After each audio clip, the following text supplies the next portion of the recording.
예, 소셜 라이브를 진행하겠습니다. 지금 제 옆에는 류정화 기자가 나와 있고, 네, 이가혁 기자가. 이가혁 기자가 나와 있습니다. 저기 그 전두환 씨 집 앞의 상황이 지금 화면으로 들어오고 있는데 특별한 건 없는 것 같은데 기자들은 여전히 좀 기다리고 있는 것 같군요. 여러분들께 이 화면은 지금 못 보여드리죠?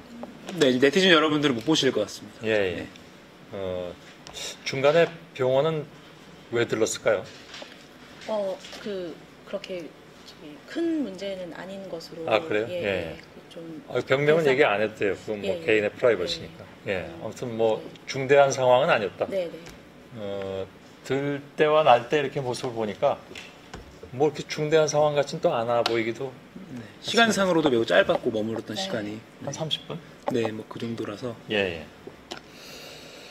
자, 오늘 그 현장에선 정진명 기자와 정영재 기자가 취재를 했고요. 여기선 신아람 기자가 가 있었고 또 따라갔다 온 사람은 박준호 기자하고 두 기자는 한 일이 없는 것 같은데. 네, 저희는 뭐 밑 취재를 그래요? 살짝 지원한 정도입니다. 예. 전부 현장에 나가 있으니까 대신 들어온 거군요. 예, 이게 취합해서? 네, 저희가 여기 회사에서 취합한 내용들을 예. 이야기를 하고 현장으로 연결하는 역할을 저희가 그래요? 맡았습니다. 예. 현장에 누가 지금 기다리고 있나요? 네, 오늘 정진명, 정영재 기자가 저희의 바톤을 이어받아서 예. 현장에서 광주 현장에서 진행할 예정입니다. 그래요? 네. 예. 누구를 잠깐 좀 연결해도 되나? 지금 제가 나가기 전에 연결해도 돼요? 누구를 할까요? 지금 예. 광주에 두 기자가 연결이 돼 있다고 합니다. 네. 동시에요? 네. 예. 정듀오가. 말장난 하지 마세요. 알겠습니다. 예. 이렇게 하면 보이나? 예. T는 가지고 왔어요? 예, 가져왔습니다. 예. 네. 다시는 못 입을 것 같아. 결렬이 돼가지고요. 예. 우리 유저 여러분들이 혹시 아실지 모르겠는데 다 기억하시겠죠? 뭐 네. 하노이 현장에 이가혁 기자가 가서 맹활약을 했는데 맞아요. 그 중에 이제 제일 화제가 됐던 건 두 사람 얼굴이 새겨진 T였는데 기념으로 잘 가지고 계세요. 네. 결렬된 것도 뭐 나름 또 의미 있는 거니까. 예. 역사적으로 보자면. 예. 자, 정진명 기자와 정영재 기자가 제 목소리가 들리나요? 네, 잘 들립니다. 정영재 기자군요. 예, 저는 지금 화면을 이렇게 이쪽으로 해놔서 잘 안 보이는데 아무튼 두 사람이 오늘 하루 종일 취재한 것 같습니다. 현장이 뭐 굉장히 좀 격앙되기도 하고 그랬다면서요? 누가 대답해 줄래요? 네, 제가 말씀드리겠습니다. 예, 정진명 기자. 이제 당초 예상보다 이제 전두환 씨가 1시간 정도 좀 빨리 도착을 했거든요. 예. 그래서 뭐 원래 계획대로라면 인간띠를 만들고 뭐 소태말 씨를 계획을 했었는데 이게 이제 빨리 오다 보니까 이게 실질적으로 이루어질 수가 없었어요. 그리고 들어오는 길도 사실 그렇다 보니까 사람들이 많이 없어서 어떤 차분하게 좀 들어온 편이었습니다. 예.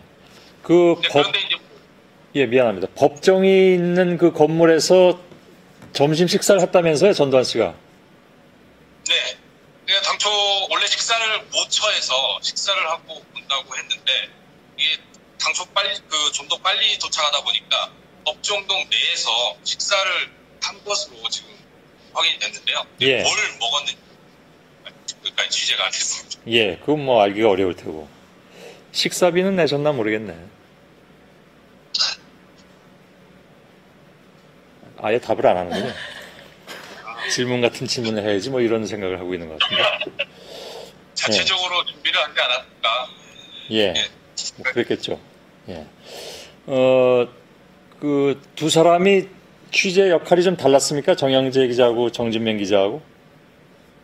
네, 저부터 말씀을 드리면 저는 법정의 내부에 들어가진 않았고 외부에서 이제 시민단체들과 시민들이 어떻게 어떤 항의를 하고 어떤 구호를 외치고 또 어떤 전두환 씨가 들어가고 나가고 어떤 모습들이 있었는지를 주로 살펴봤습니다. 예. 그러면 예. 네, 뭐 저는 법정 내부에서 그 재판을 지켜봤고요.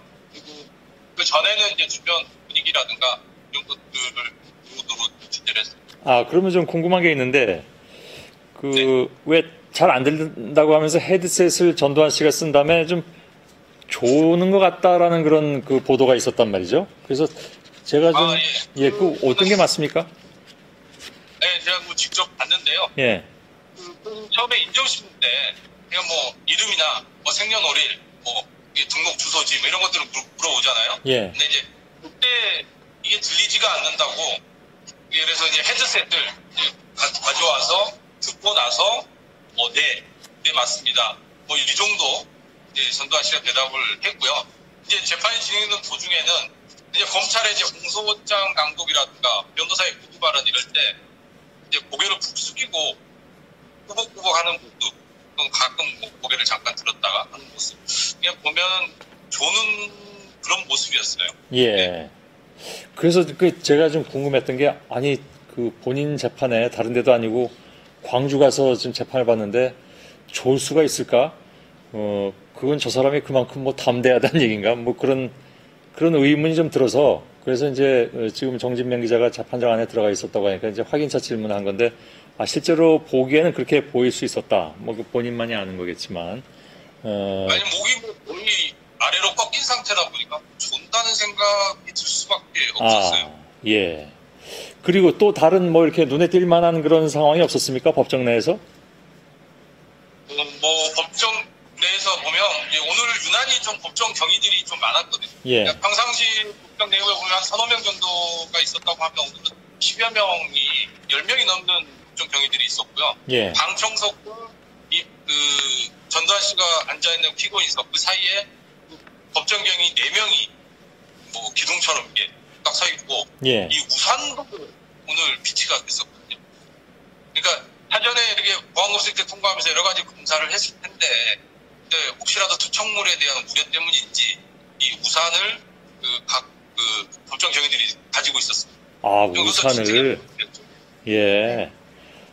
그 얘기 들으니까 옛날 생각이 나는데 87년 대통령 선거인가?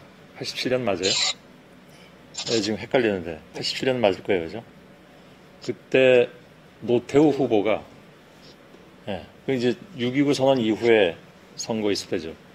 겨울에 노태우 후보가 광주 가서 유세를 했는데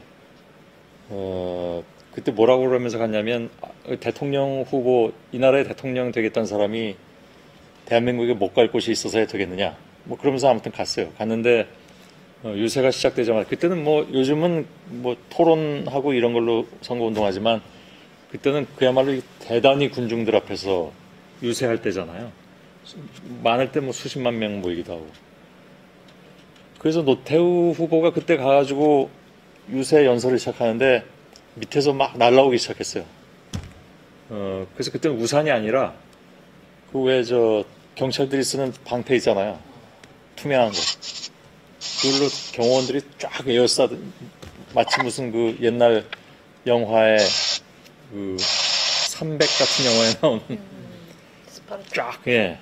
쫙 펴가지고 그걸 막는 거기 뭐 돌도 날라오고 계란도 날라오고 그래서 그 유세가 결국은 중단되고 왔던 기억이 나요. 그런데 얘기가 반전이 좀 있어요. 그 광주 시민들이 그러면 노태우 후보가 왔는데 거기다 정말 이렇게 던졌느냐 라는 데 대해서 반론이 있었어요. 광주 시민들은 그러지 않았다. 예, 그건 일종의 이제 뭐 그 흔히 얘기하는 준비된 것 아니었냐라는 그런 의혹이 많이 제기가 됐죠. 이건 제가 뭐 단정적으로 얘기할 수는 없는 거니까 그런 의혹이 그 당시에 많이 제기가 됐던 관련된 기억이 이렇게 막 나네요. 아직 또 연결이 돼 있나요? 예. 질문하세요. 저는 그러면 법정 밖에 있었던 정영재 기자한테 궁금한 게 있는데 오늘 제가 인상적으로 봤던 건 동산초등학교 아이들이 창가에 몰려와서 전두환은 물러가라라고 외치는 모습이었는데 그 초등학교 창가에서는 그러면 그 광주 법정 보이는 곳이었나요? 어땠나요? 직접 봤나요? 정영재 기자가? 네, 제가 직접 목격을 했습니다. 지금 제가 서 있는 이 법정 입구가 전두환 씨가 들어갔던 그 입구인데요. 여기서 바로 왕복 4차선 도로 맞은편, 지금 너무 어두워서 보여드릴 수가 없는데 저쪽에 보면 바로 초등학교가 있습니다. 바로 저 위에서 쉬는 시간에 아이들이 조금만 복도로 나오면 전두환 씨가 들어가는 모습 그리고 취재진들이 이렇게 가득 있는 모습을 볼 수가 있을 정도로 매우 가까운 위치인데요. 아까 그 아이들이 하나둘 나오기 시작하더니 다 같이 와서 전두환 씨가 들어간 다음에 소강 상태가 어느 정도 있었는데 그 아이들이 전두환은 물러가라라는 노래를 부르기 시작을 했습니다. 그래서 그걸 보고 어른들이 오히려 자극을 받아서 더 임을 위한 행진곡을 부른다거나 아니면 더 다른 구호를 더 외친다거나 이런 모습들이 좀 목격이 됐습니다. 예, 제가 한 가지만 드리자면요. 예, 그 전두환 씨가 들어왔던 그 통로, 그 도로 있잖아요. 거기가 그 구속영장 실질 심사를 하기 위한 그 법원의 장소거든요. 예, 그러니까 바로 건너편에서 이 초등학생들이 나쁜 사람들을 그래서 좀 많이 봤어요. 아, 그러다 그래요. 보니까 예, 아마 이제 그런 거에 대해서 좀 더 뭐가 나쁘고 옳고 하는 거에 대해서는 좀 더 많이 알지 않을까라는 예, 그런 생각이 듭니다. 예. 뭐 꼭 그것 때문이 아니라 하더라도 광주 정신의 어떤 그 흐름이라는 것은 뭐 어른이나 아이나 똑같이 흐르는 것이기 때문에 아이들도 다 알고 그랬다는 거겠죠, 뭐. 예. 자, 두 기자가 지금 뭐 현장에서 많이 얘기를 해주고 있는데 저희가 있는 동안에 다 얘기를 해버리면 유정화 기자와 이가혁 기자가 또 할 일이 없어지기 때문에 오늘 저희는 이 정도에서 물러나고 네. 두 기자가 취합된 것과 함께 잘 얘기를 풀어주길 바라겠습니다. 네. 추징금 얘기도 하는 건가요? 네, 오늘 좀 네. 다룰 예정입니다. 예. 안나기 앵커가 오늘 유난히 궁금한 게 많이 있는 것 같습니다. 왜냐면 시효가 얼마 안 1년 반 정도 남았다고 네. 하기 때문에 그거 다 받아낼 수 있을까? 1,000억 원 이상인데. 1,000억 원을 1년 반 안에 이때까지 흔적을 봤을 때는 이렇게 그 통계를 내봐도 쉽진 않을 것 같긴 한데 어쨌든 예. 검찰도 오늘 최선을 다하고 있다고 입장을 뭐 비공식적으로 내놨기 때문에 예. 지켜봐야 될 것 같습니다. 그 집도 지금 뭐 64억 원으로 떨어졌다면서요. 그렇죠. 그거 해봐야 아주 일부분인데. 예, 알았습니다. 여기서 물러가겠습니다. 네. 수고들 해주세요. 예.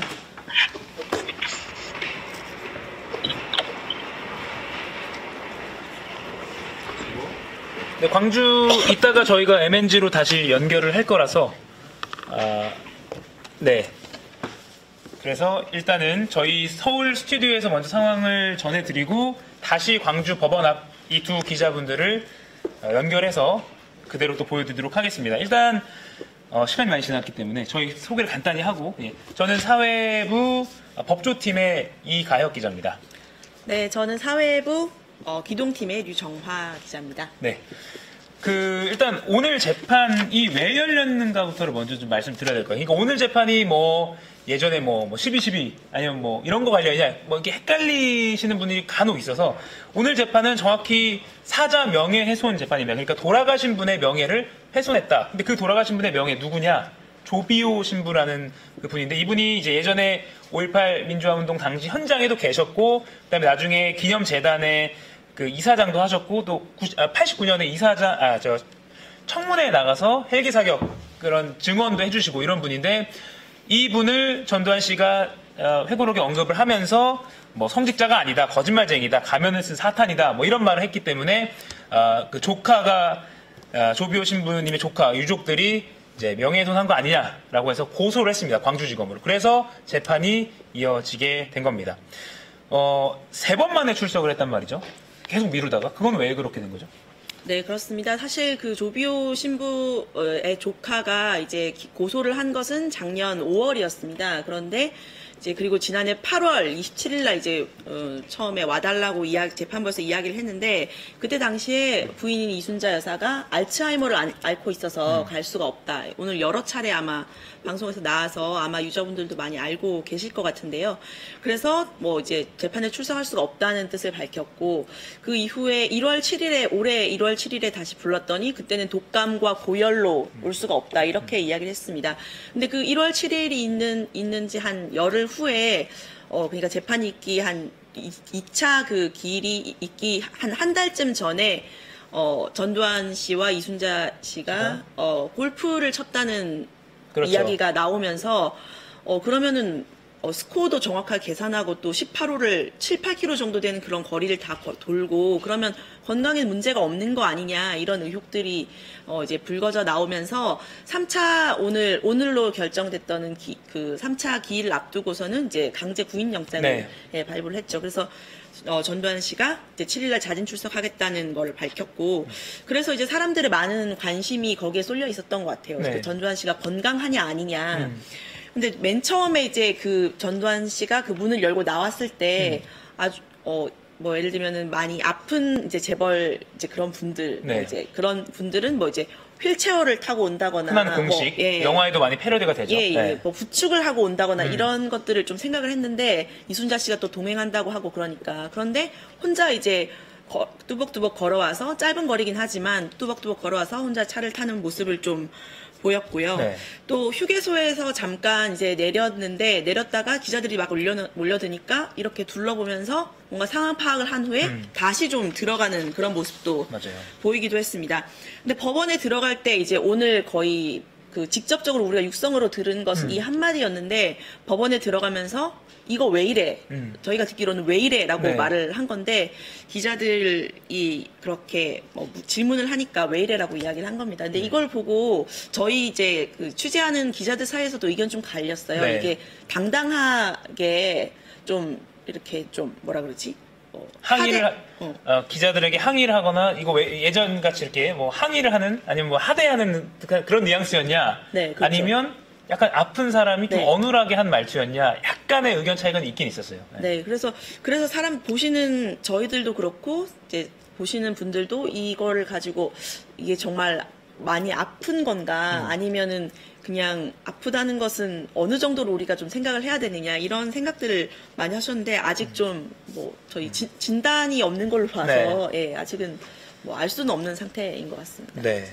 뭐 오늘 재판 쟁점도 잠깐 간단하게 짚어드리면 두 가지예요. 그러니까 명예훼손은 거짓말을 해서 그 사람의 명예를 깎아내려야 되거든요. 그러니까 두 가지죠. 헬기 5.18 당시에 헬기가 저공비행을 사람들이나 건물을 향해서 사격을 했느냐, 이게 거짓이냐 진실이냐. 그리고 두 번째는 고의성입니다. 명예훼손에는.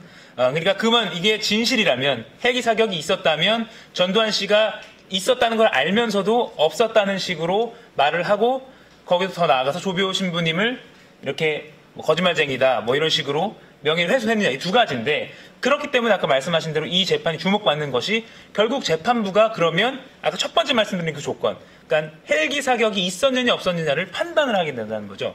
근데 지금 많은 분들이 뭐 예전에 국가수 뭐 발표도 있었고 그래서 조금씩 이게 진실로 밝혀지고 있다는 정도의 정보가 더 많이 나오고 있어요, 최근엔. 그리고 오늘 이거는 형사인데, 그러니까 명예훼손을 검찰이 재판에 넘긴 건데, 이거 말고 민사소송, 그러니까 사람 대 사람의 소송이 있었습니다. 그러니까 조비오 신부의 명예훼손했으니까 손해배상을 해달라는 그런 1심에서는 그 재판부는 이 헬기 사격이 있었다, 그리고 전두환 씨가 배상을 해야 된다라고 민사에서는 이미 판단을 했고요. 그 전에 또 회고록을 출간하면 안 된다, 그 배포 금지해라라고 하는 가처분 신청에서도 이와 비슷한 결정을 내린 바가 있습니다. 그러니까 물론 민사지만 형사보다는 조금 더 낮은 수준의 결정이라고 혹시 엄밀성에서 좀 따져보면 낮을 수 있는데, 일단은 헬기 사격은 있었다라고 볼 수 있는 그런 해석이 나왔기 때문에 이번에도 어떻게 될지는 좀 지켜봐야 될 것 같고요.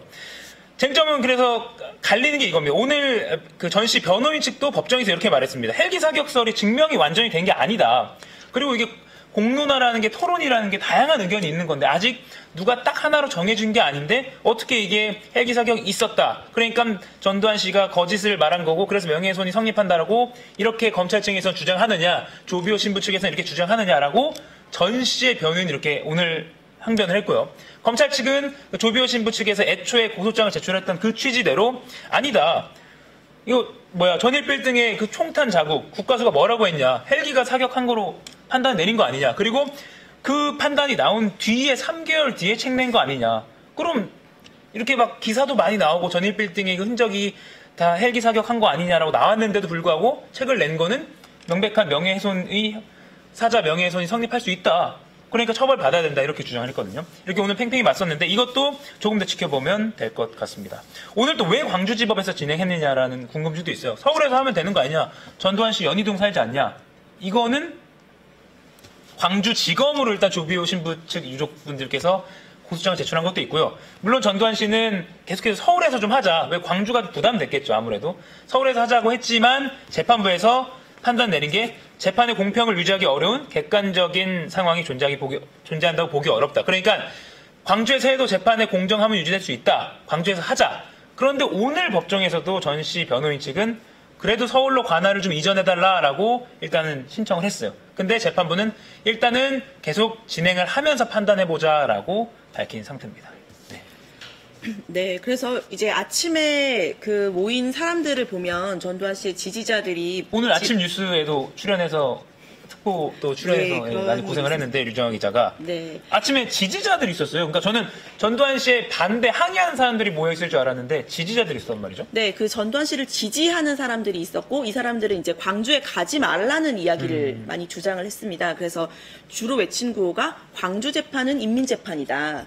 그래서 광주에 가면 이제 전 씨에 대한 여러 가지 항의하는 목소리나 이런 것들이 많이 나올 거기 때문에 그런 것들 우려해서 가지 말아달라라고 네. 이야기를 많이 했고요. 그래서 그 상황이 저희가 스튜디오에서는 명확하게 보이지가 않아서 얘기를 못했는데 전 씨 차량이 나갈 때 어떤 피켓을 든 사람이 이제 네. 그 차량을 막아서는 막더라고요. 일이 있었는데 그게 딱 처음에는 이게 지지자인지 반대자인지 약간 헷갈리는 상황이었는데 나중에 보니까 이제 광주에 가지 말라. 전 씨가 광주에 가는 걸 마음 아파서 볼 수 없다. 이런 충신의 어떤 지지자였습니다. 네.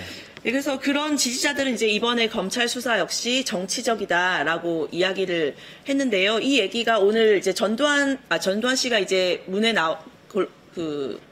집 밖으로 나와서 지발로라고 하신 거예요? 집 밖으로 집 나와서 이 얘기를 할까 골목성명이라는 1995년에 했던 그렇죠. 골목성명이라는 걸 할까 안 할까 그 당시에는 이제 검찰 수사 거부한다. 지금의 검찰의 수사는 진상 규명을 위한 수사가 아니라 정치적인 수사다라고 이야기했던 그때의 입장을 또 내는 거 아니냐라는 이야기가 있었어요. 근데 오늘 나오면서 제 전 씨는 아무 말 없이 나갔고 대신 그 지지자들이 아주 이제 검찰 수사가 지금 아주 정치적이다라는 구호를 많이 외치는 그런 모습들을 많이 보였습니다. 네. 오늘 엄청 이제 그 지지자들도 많았지만 취재진들도 아주 많았고요. 그렇죠. 그 저희 취재진도 이제 오늘 뭐 그 전화 연결도 하고 또 리포트로도 보여드렸는데 네. 광주까지 한 320km 정도를 그 전시 차량을 쭉 따라가는 그런 걸 했는데 막 추월하고 막 그리고 또 뭐 140km, 150km 이렇게 밟으면서 취재진들이 되게 고생을 많이 했고요. 저희는 이제 박준우 기자가 그 전시 차량을 따라갔는데 그걸 따라가서 이제 밖에서 이렇게 카메라로 촬영을 막 해야 되니까 네. 되게 빠른 속도로 가는데 촬영을 해야 돼서 되게 위험한 상황들도 많이 예, 연출이 되는 그래서 최대한 모습이었습니다. 가능한 안전을 담보하면서 촬영을 했다고 그렇게 좀 생각을 해야 될 것 같아요. 그 부분은. 네. 네. 근데 하나 궁금한 게 아까 골목서면 잠깐 얘기했는데 그러니까 이건 뭐 저의 상상일 수 있는데 사과를 할 기회가 주어졌단 말이죠. 어떻게 보면 전 씨 입장에서는 사과를 할 무대가 그러니까 골목성명처럼 연희동 나갈 때든 아니면 광주에 도착해서든 만약에 사과를 했다면 오히려 뭐 광주 시민분들께 성숙한 자세로 또 뭐 그래 사과를 뭐 혹시 더 나간 생각일 수 있지만 받아주실 수 있거나 또는 뭐 동정심을 유발할 수 있거나 어쨌든 사과를 할 생각은 왜 전혀 안 했을까요? 어떻게 이건 뭐 상상의 측면이긴 하지만 근데 그 사과 일부 기대를 하는 사람들이 있었을 것 같아요. 네네. 사과를 하지 않을까 이렇게 한 사람이 있었을 것 같은데 저는 개인적으로는 사과를 할 거란 생각을 별로 하지 않았습니다. 왜냐하면 지금까지 전 씨의 태도로 보면 되게 당연한 이야기라고 생각을 했거든요. 그래서 오늘은 이제 이거 왜 이래? 라는 말을 이제 남겼는데 예전에 95년에 내란죄 재판 과정에서 보면 뭐 저는 이제 워낙 어렸을 때여서 개그 프로그램에서만 많이 봤지만 뭐 왜 나만 갖고 그래 이 말을 맞아요. 되게 유행을 시켰었고 또 97년에 이제 뇌물죄 재판 과정에서는 통장에 29만 원뿐이다 이런 그 한마디씩 하는 그런 부분들이 되게 뇌리에 많이 남아 있는 부분들인데 그런 쭉 과정들을 보고 또 보면 전혀 이 부분에 대해서 사과를 하거나 자기가 잘못된 행동을 했다는 생각을 하지 않고 있기 때문에 저는 오늘도 재판까지 과정에 왔다고 생각을 하거든요. 네. 또 오늘 또 아까 이가혁 기자도 얘기했지만 변호인이 이제 그 헬기 사격 같은 경우에서는 법정에서 다퉈봐야 되는 부분이다라고 이야기를 했거든요. 사실은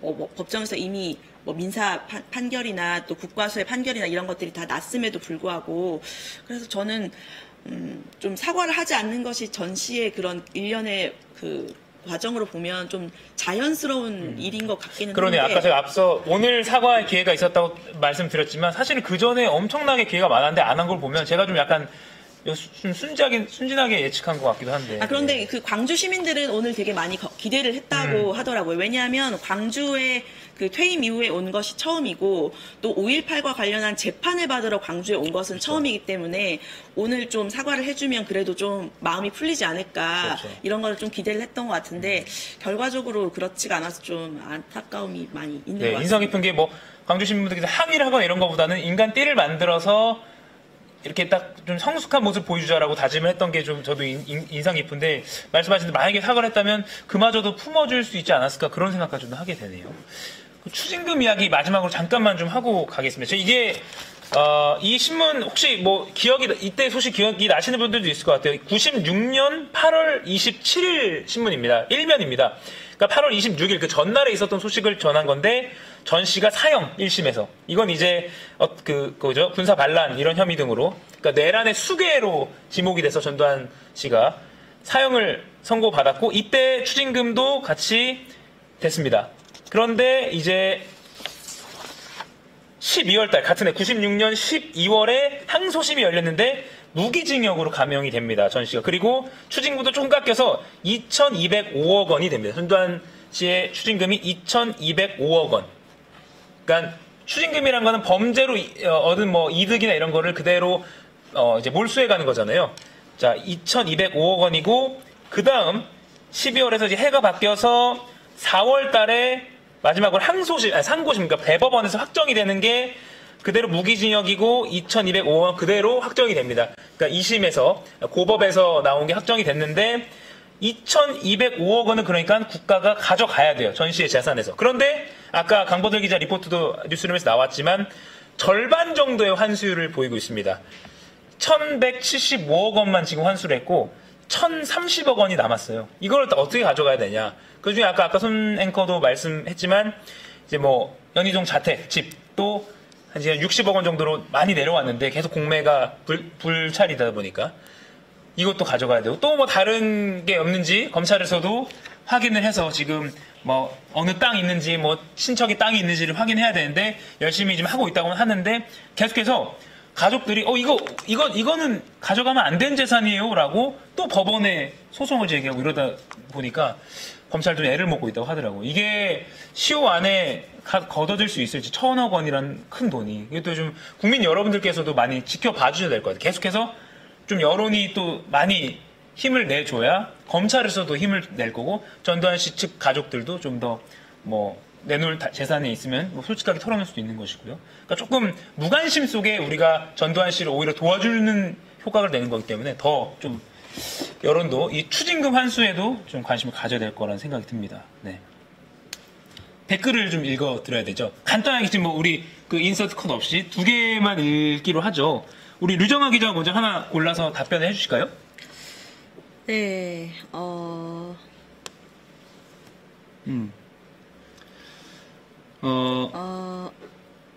이가혁 기자가 먼저 해주시죠. 네, 먼저 하겠습니다. 전두환 씨 재판은 TV 방송 같은 거 안 해주나요? 재판에 오늘은 안 했고요. 예전에 뭐 박근혜 전 대통령이나 이명박 전 대통령 같은 경우에는 일부 뭐 선고나 이런 것은 국민적인 관심 때문에 카메라 생중계로 허용했습니다. 그래서 여러분들도 뭐 재판장이 선고를 내린 이유 같은 걸 다 보셨을 텐데, 오늘도 만약에 뭐 재판장이 허락을 했다면 가능합니다. 그런데 이거는 판사 고유의 권한입니다. 그 재판을 이끌어가는 재판장의 고유의 권한이기 때문에 이것도 여론이나 또는 국민의 알 권리 측면이나 또는 언론사의 요청에 이런 걸 두루두루 감안해서 또는 전 씨의 어떤 그런 인명권 보호 같은 것도 감안해서 결정하는 거기 때문에 이거는 뭐 예를 들어 이 지금 사자 명예훼손 소송의 선고 기일이 되면 뭐 그때는 재판부가 국민적인 요구가 크다고 하면 받아줄 수도 있겠죠. TV 생중계. 이거는 판사의 재량이기 때문에 조금 더 지켜봐야 될 것 같습니다. 유정아 기자 또 계속 하나만 더 마지막 골라주시죠. 여러 이야기들이 많이 있는데, 이 초등학생들이 오늘 구호를 외쳤다는데 그 상황 설명도 좀 부탁드려요라는 이야기가 있는데, 이건 아까 정진명 기자가 첫 부분에 네. 얘기를 좀 했었습니다.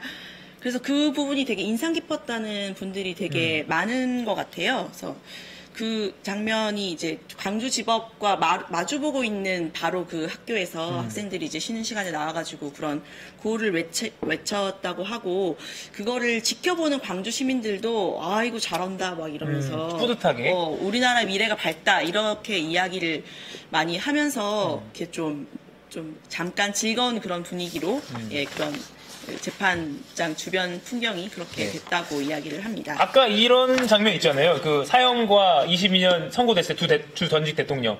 이때 어릴 때 저희도 봤을 때 이게 뭔지는 정확히는 모르겠는데 뭐 나라의 어떤 뭔가가 큰 결정을 한 거구나, 뭔가 좋아지는 건가 바뀌는 건가 뭐 이런 기억을 했었거든요. 막연하게. 나중에 어른 돼서 다시 찾아보니까 이게 이런 일이었구나 이런 기억을 했는데, 아마 오늘 그 초등학생들도 정확히 이게 왜 저 아저씨가 저렇게 하는 건지 모르겠지만 나중에 찾아보면 뭔가 좀 정의로운 어떤 다시 되살아나는 그런 기억, 좋은 기억이 남지 않을까. 그리고 좋은 기억으로 남았으면 좋겠다는 생각이 드네요. 네.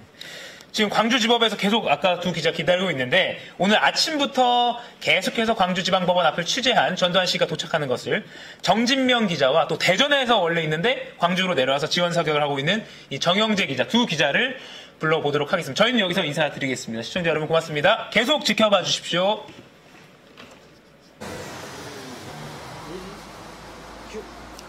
네, 광주지방법원입니다. 저희가 지금 서 있는 곳이 광주지방법원 법정동 출입구 앞인데요. 여기 보이면, 옆으로 보면 이곳으로 오늘 전두환 씨가 그 입장을 해서 그 재판을 받았던 곳입니다. 그래서 오늘 굉장히 광주는 바쁜 하루였고 많은 분들이 이 지방법원을 찾았었는데요. 오늘 정영재 기자가 굉장히 여러 곳을 취재를 했다고 해요. 오늘 정영재 기자, 오늘 어디 좀 취재를 했나요? 네, 저는 오늘 그 법정 내부까지는 들어가지는 못했고, 법정 바깥에서 시민들이 어떤 반응을 보이는지를 쭉 지켜봤습니다. 그리고 아까도 말씀드렸던 초등학생들이 전두환은 물러가라라고 외쳤던 그런 모습들, 그리고 그 차량이 나가는 과정에서 시민들이 가로막고 경찰들과 몸싸움을 일으켰던 부분들을 쭉 따라가면서 어떤 일들이 있었는지 쭉 취재해 왔는데요.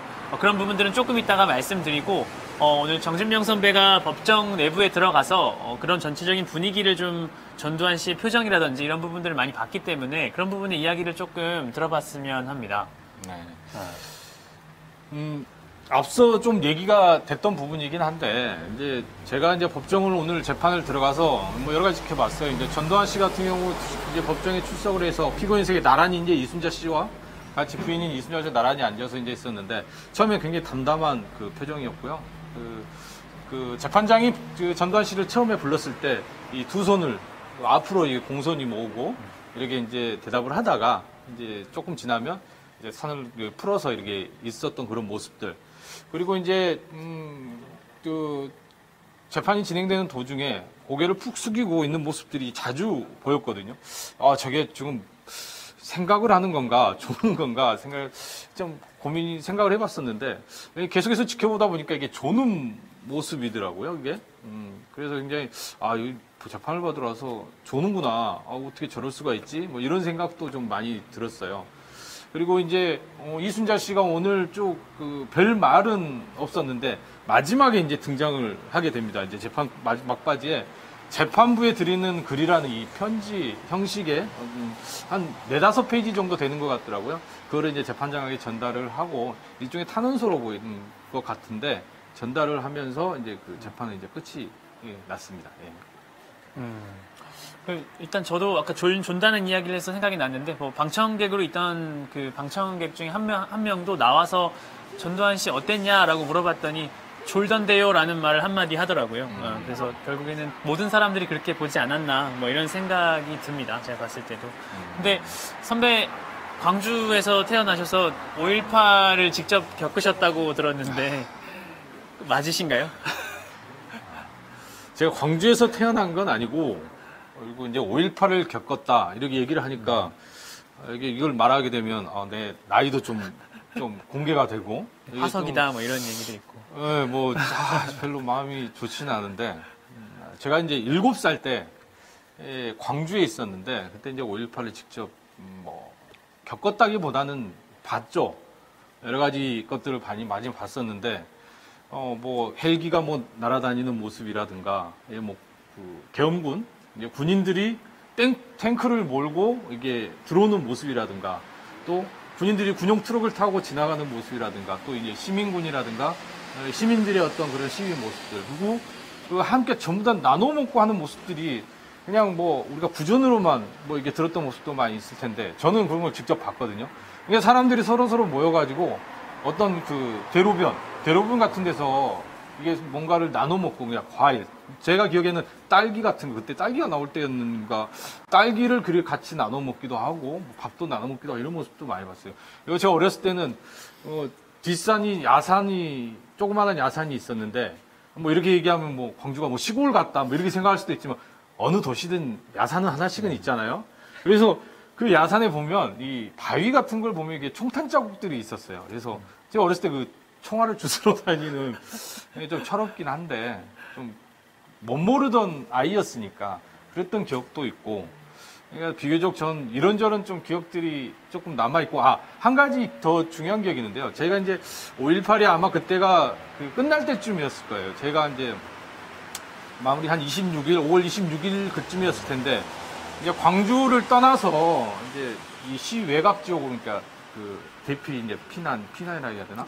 뭐 여기 피해서 이제 가는 도중에 저하고 저희 사촌 형이 자전거를 타고 갔는데 그래서 이제 계엄군으로 보이는 군인들에게 제가 검문 검색을 받은 적이 있어요. 그때 사촌 형이 고등학생이었는데 어찌됐든 저희는 무사히 지나갔지만 이후에 그 여러 가지 이야기를 들어보면 그러게 해서 총에 맞아서 죽은 어린 초등학생들이나 학생들의 이야기들도 있더라고요. 자칫 그때 잘못됐더라면 제가 지금 여기 서 있지는 않았겠죠.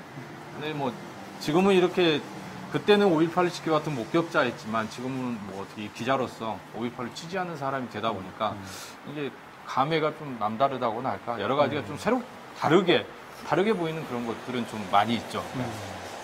사실 저도 그 전두환 씨가 노태우 씨하고 같이 이렇게 수의를 입고 TV에 나오는 장면들만 초등학교 저학년 때 좀 봐온 기억이 있는데 정확하게 5.18이 뭐 어떻게 일어났고 이런 부분들에 있어서 정확히 어렸을 때라서 기억을 하지 못하고 있는데 선배의 그런 이야기가 많이 좀 뭐라고 할까 시청자들한테 좀 더 새롭게 좀 다가갈 수 있겠다 이런 생각은 좀 들 것 같습니다. 저희가 좀 댓글을 좀 봐야지 될 것 같은데요. 댓글이 어떤 게 올라와 있는지 한번 살펴보겠습니다. 저희. 이렇게 얼굴이 빨간다는 얘기가 있는데요. 날이 좀 춥다고 한 말씀 좀 설명 좀 해주세요. 얼굴이 빨갛다는